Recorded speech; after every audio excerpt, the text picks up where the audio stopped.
Rogers is well known as one of the founders and leading proponents of the client-centered approach to counseling. He is the author of such widely read books as Client-Centered Therapy and On Becoming a Person. In recent years, he has turned his attention to the study of group therapy, primarily the encounter group experience. Dr. Rogers has said that the encounter group may be the most important social invention of the century. In this film, he is shown speaking to a group of counselors learning to be group facilitators at a summer institute on the campus of the University of Illinois. The film is intended to illustrate not only what Rogers believes are important factors in facilitating a group, but also to give a glimpse of Carl Rogers, the man, how he himself relates to a group, the quality of his personal interaction, and his ease and warmth with people. I'd like to interact with you about my way of facilitating a group. I've seen, observed, and worked with a good many group leaders, and I've seen some of the many different styles of facilitation that seem to be effective in working with groups. And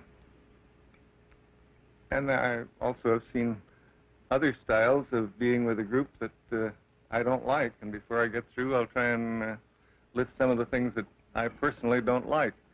But at any rate, I'm not going to talk of how a facilitator should be or should behave, because I don't know the answer to that. I've learned some things for myself about the ways of being with a group that are effective for me, and I'm going to try to talk about that in the hopes that that may help you develop your own style of working with a group. Certainly, my style is not necessarily the style for you, but I think it often helps to know a little bit of what someone else has found useful or meaningful. I can trust the group to develop its own potential and that of its members. And to me, this is a somewhat awesome kind of thing, to meet with many different kinds of groups and to find that each one does have this really inherent ability to help the members develop their own potential. And it's perhaps a corollary of this that I've come to put a great deal of trust in the group process. For me, it's like my experience in individual therapy, where I came to trust not my cleverness, but the process that I could help to release in the individual to be of assistance to himself. And I feel if I can do anything with a group, it is perhaps to release some of its own potential for being of help to each and all of the members of the group. We are, all of us, wiser than we know when we're in a group. It isn't what we do with our intellects, it's that we somehow have a knowledge that transcends that or lies deeper than that. I don't care how you describe it, but that we are wiser than our minds in the thing. Another attitude of mine, I think that insofar as possible, I endeavor not to have any specific goal for a given group. To me, that has nearly always proven somewhat destructive. If, because of bias or prejudice or wishful thinking, I think, well, this group really ought to achieve this goal, it fascinates me that nearly always I'm taken care of and defeated by the group in that, or they really take care of me. I guess probably it's evident that the approach I have toward a group doesn't differ in any very fundamental way from the philosophical approach that I've always had in individual therapy. And yet, I'm fairly sharply aware of the fact that often my behaviors in a group are quite different than what they used to be in one-to-one therapy. And I attribute that to the experience that I've had participating in groups that has really changed me. I've learned a great deal from being in groups, and I suspect that if I went back to doing individual therapy, I would I would behave in quite different ways, even though philosophically I think my background attitudes would be about the same. One other thing that has meaning to me, I want to become a participant in any group I'm in, not simply a facilitator. I think it's very important that I respond to group members, and sometimes to the group as a whole, but more often to individual group members, with whatever feelings are mine in relationship to them. But I think I should own them as my feelings, not as something about them. I don't say, well, you seem to be an inquisitive guy. That, see, would be trying to put some kind of a load on you. If I was uncomfortable from your question, then I better express that. If your question makes me uncomfortable. And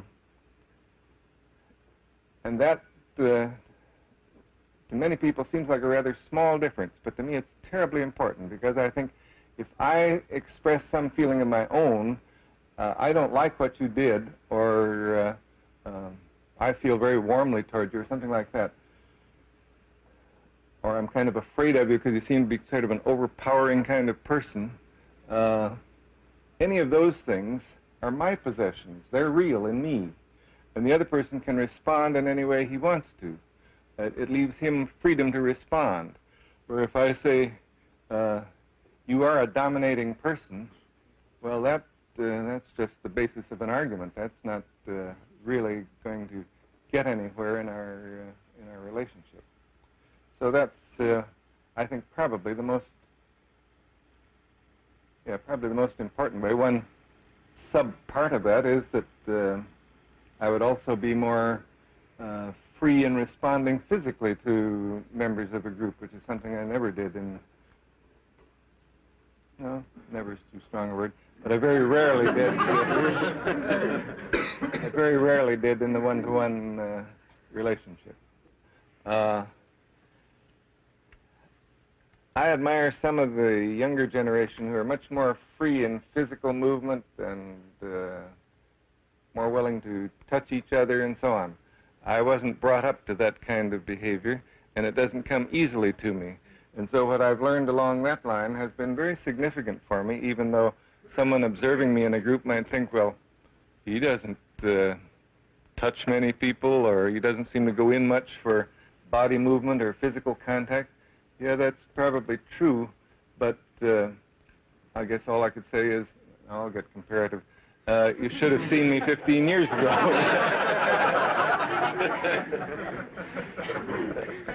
I think of, this brings to mind one thing that I wanted to be sure and say too.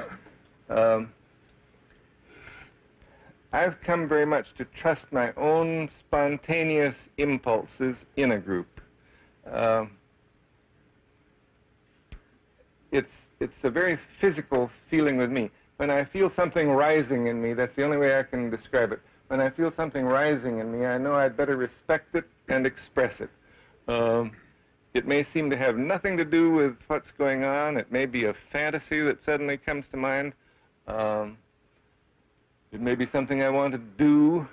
For example, in a group of high school girls and teachers, there's one girl who had taken part in the group, quite a sensitive part, and she had also spoken of the fact that other students liked to come to her with their with their problems. She was quite accessible to them in that way. And then in one session, after the group had made quite a little progress, there were quite a lot of deep feelings expressed, and then there was a long silence, and then she came up with some very intellectual questions. They would have been all right in the first session, but they just seemed totally inappropriate at this point in the group process. And I got the strongest feeling she's not saying at all what she means, and I don't know what the hell she means. And then I felt a real strong impulse to go over and sit down beside her. She hadn't said one thing that would indicate she wanted anything like that. And I really couldn't figure out why I had that impulse. And I felt it was about 3 to 1 that she would reject me if I went over there. But I crossed the room, and she was sitting on a couch, and I said, could I sit down beside you? She moved over to make room for me, and when I sat down, she leaped into my lap and threw her head over my shoulder and began to sob as though her heart would break. How did I know that? I don't have any idea. That's part of what I mean when I say we're all of us a lot wiser than our minds. If I had figured out, was this a wise thing to do? No, it wasn't a wise thing to do at all.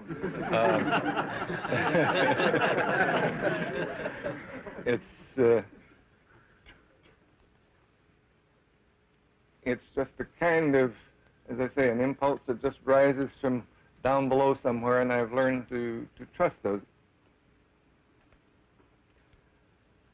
I guess I didn't quite finish saying what I started to about the fact that I really want to be a participant in a group as well as a facilitator. I think that how's the best way to put that? I know I always get hung up on the way to rationalize that, so I know the feeling very well. I guess what I would say is I want at the beginning to be facilitative, because I think there, as I'll indicate, I think I really have a part to play in setting the climate for the group and in various ways helping it get underway. But once the group is underway, I want to become more and more a participant.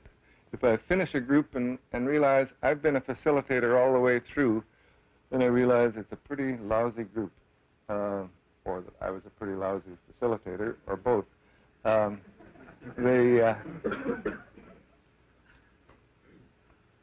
yet, I also realize I, like the other members of the group, I guess that's the best way to put it, I, like the other members of the group, would like to be facilitative at various times during the group process. If somebody's hurting, I want to be with that person. I really want to be with him in his pain and so on. If someone is having a struggle trying to bring out something, or I just see on his face it looks as though he wished very much that he could get something out, well, I would like to say something that would be facilitative enough to help him express that. And that, I think, is also the attitude of other members of the group, that they want to facilitate each other. So in one sense, I want to move back and forth between those functions, and yet, for me, that's also a spontaneous thing. It isn't as though I say, well, now I better be a facilitator for a while. They're both real parts of me. I think the only conflict that it brings in me is that sometimes I'm not quite sure whether I'm focusing on listening to what the other person is expressing, or whether I'm more listening to what's going on in me. And I don't know. I know I want to do both. Yet sometimes there's no doubt that they interfere a little bit with each other. That I don't quite know how to handle, except that that is a real dilemma at times. And I think that, to generalize on that a little bit more, that often the feelings that we're uncertain about are the ones we're sort of afraid to express. And yet those are the very ones that help us if we can express them, and help members of the group as well, because it really gives them permission to express very uncertain things in themselves, where, well, I feel this way and I feel that way too. I don't know for sure. It isn't a clear feeling at all. And if they're free enough to bring out the complex and somewhat contradictory attitudes and meanings that they have within themselves, that makes for a very good group. I must say that when a group goes well, they involve me. And it isn't all a one-way street. I can't actually become a participant unless the group also helps me to become a participant, is willing to accept me as a participant. I know in a recent group of corporation presidents, I think the most flattering thing that was said in one of the last sessions when they were kind of summing the thing up was, but we don't feel like you're a staff member, we just feel you're one of the group. And that, to me, meant, I experienced that too, and as I say, I felt that was about the most flattering thing they could say.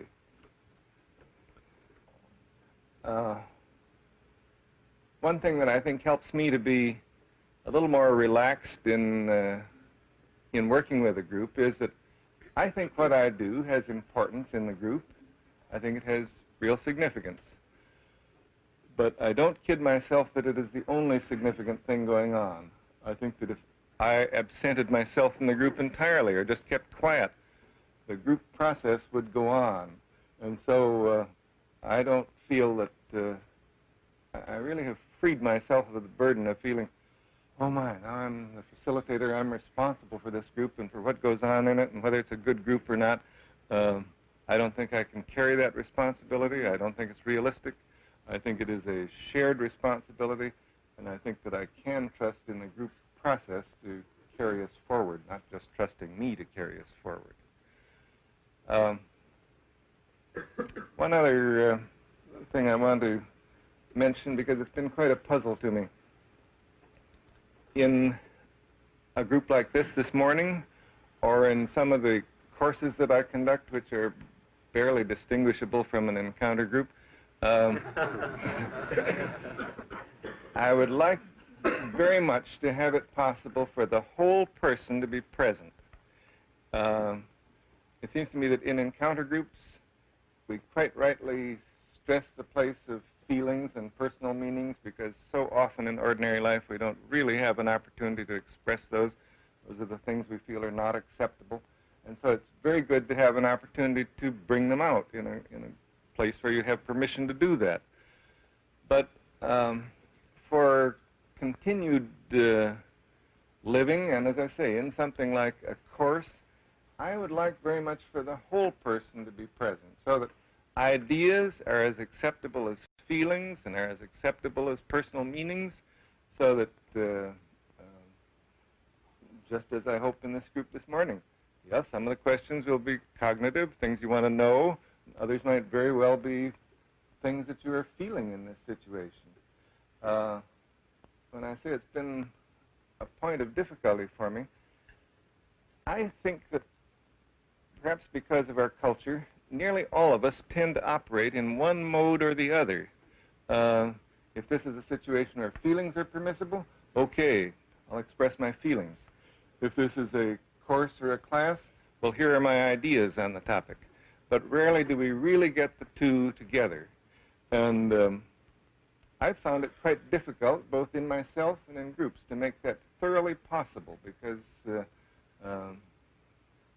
and yet I know that's what I would like and what I dream of, that the whole person could be present, so that, as I say, an idea would be just as acceptable as a feeling, but you would be sure that neither one took over completely from the other.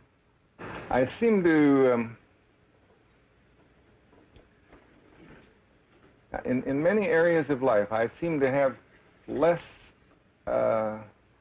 strong instant likes and dislikes than lots of people. This would apply to food, it would apply to a lot of things, as well as to people. So that seems to just be a fairly deep characteristic of me, that sometimes I am put off by someone's behavior in the very opening part of a group. That probably doesn't happen to me as often as it does to many people. I take no credit for that, that's just the way it is. And so I usually do find myself inclined to listen. On the other hand, I have a sort of rule of thumb for myself that if I have any persisting feelings toward an individual, I had jolly well better express them.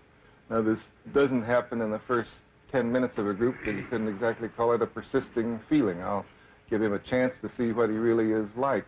But if I find I'm bored by him, or irritated by him, or angry with him, or whatever,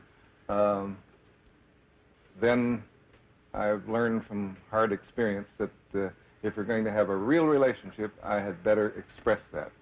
And perhaps one thing I might bring out, because one thing I still have a lot to learn about, is being quickly aware of anger in myself.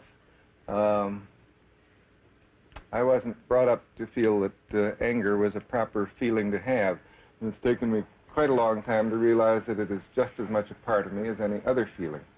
So often, the way I recognize that I have been angry is that I'll wake up in the middle of the night and find myself arguing and really getting after this person, and I think, well, what the hell? Who knew I was that angry at him yesterday? And I can only hope there that I have the chance to bring that out in the open the next day. I wish I could be aware of it right on the spot, and I'm getting better at that, but it doesn't come easily to me. You can't talk as much or write as much as I do without people feeling, oh, this is 𝐬𝐞𝐳 and I have to accept the fact that some people do feel in awe or resentful or God knows what, a lot of reactions to what I am and stand for. And I guess all I can do is to try by my manner, my address, my whole approach to say, in a sense, I'm not, quotes, Carl Rogers, I'm just Carl, and I'm here with you. And sometimes the group can quite readily accept that, and sometimes they have difficulty. But I think it's only a temporary thing. I think in the groups that I profit the most from, people realize I'm very human, very fallible, and that I do need them, and that's been a hard thing for me to learn too. I suppose because of my upbringing, I feel I am self-sufficient. I'll carry my own luggage, thank you, and I'll do this and I'll do that. I don't need any help. Well, I do need help, of course, and sometimes need it badly. And it has been hard for me to say that, and hard for me to express it, and hard for me to let people be of help to me. And so that is a very real thing for me. One thing that I feel I can help to accomplish at the start of a group is to help to make people feel safe. Safe enough to be, safe enough to differ, safe enough to express themselves. Now, that doesn't come all at once or anything like that, but I think, I guess others have observed this more than I really feel it, but because it just comes so naturally to me. I do listen quite carefully to what anyone says at the start of a group. It may be trivial, it may seem like a bunch of junk, but it must have meaning to that person or he wouldn't be saying it. And so I try to catch not only the words, but the feeling behind the words, being quite sure that that will, in a sense, say to him, I think what you're saying is worth listening to, and I'd like to catch it. And that makes him feel fairly safe to say more if he wants to say more. There's one thing, though, that I can't do in terms of safety. I can't protect the person from the pain and hurt and turbulence that goes along with significant learning and growth. That, I think, is something I not only can't protect him from, I wouldn't wish to negate that or protect him from it. But in that kind of situation, I hope I can be with him, and in that sense make him feel safer in going through the turbulence or the upsetness that he's feeling as he learns new things about himself in the group.